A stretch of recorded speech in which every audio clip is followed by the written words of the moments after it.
প্রধানমন্ত্রীর পদ থেকে পদত্যাগ করে পালিয়ে যাওয়া শেখ হাসিনাকে দেশে ফিরিয়ে আনতে গোপালগঞ্জে বিক্ষোভ করেছে দলটির নেতাকর্মীরা। এ সময় সেনাবাহিনীর এক সদস্যের অস্ত্র ছিনিয়ে মিছিল করার পাশাপাশি সেনাবাহিনীর একটি গাড়ি পুড়িয়ে দিয়েছে আওয়ামী লীগ নেতাকর্মীরা। গতকাল 10 আগস্ট বিকেল 4টার দিকে গোপালগঞ্জ সদর উপজেলার গোপীনাথপুরে বাসস্ট্যান্ডে এই ঘটনা ঘটে। 250-টিরও বেশি ডিজাইন অপশন নিয়ে ওয়ালটন স্মার্ট ফ্রিজ, বোঝে আপনার প্রয়োজন। জানা যায়, আওয়ামী লীগ সভাপতি শেখ হাসিনাকে দেশে ফিরিয়ে আনতে বিশাল বিক্ষোভ মিছিল বের করে মহাসড়কে অবস্থান নেয় আওয়ামী লীগ নেতাকর্মীরা। এতে গোপালগঞ্জ সদর উপজেলার ও কাশিয়ানী উপজেলার বিভিন্ন ইউনিয়নের আওয়ামী লীগ ও সহযোগী সংগঠনের নেতাকর্মী সহ হাজারো মানুষ অংশগ্রহণ করে।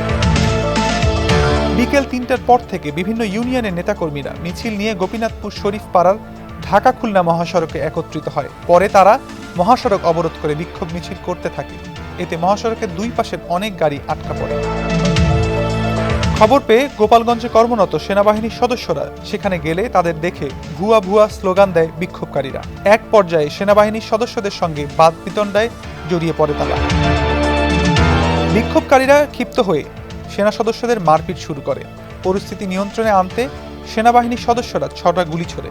এরপর সংঘর্ষ হলে বিক্ষোভকারীদের মধ্যে এক শিশুসহ 2 জন ও 5 সেনা সদস্য আহত হয়। পরে সেনা সদস্য দৌড়ে পাশের বাড়িতে গিয়ে আশ্রয় নেয়। এ সময় সেনাবাহিনীর একটি গাড়িতে আগুন জ্বালিয়ে দেয় বিক্ষোভকারীরা। ঘটনার পর থেকে এলাকায় আতঙ্ক বিরাজ করছে। এর আগে উপজেলার 11টি ইউনিয়ন ও একটি পৌরসভার সব ওয়ার্ড থেকে খণ্ড খণ্ড মিছিল নিয়ে নেতাকর্মীরা উপজেলা পরিষদ চত্বরে এসে সমবেত হন। তাদের হাতে দেশীয় অস্ত্র, লাঠি, রড, পাইপ, বৈঠা ছিল। বেলা 11টায় বিক্ষোভ মিছিল হওয়ার কথা থাকলেও সকাল 9টার মধ্যে উপজেলা পরিষদের মাঠ সহ আশেপাশের এলাকা নেতাকর্মীদের উপস্থিতিতে পূর্ণ হয়ে যায়। এ সময় গোপালগঞ্জ পয়সারহাট সড়কের দুই পাশে যানবাহন আটকা পড়ে।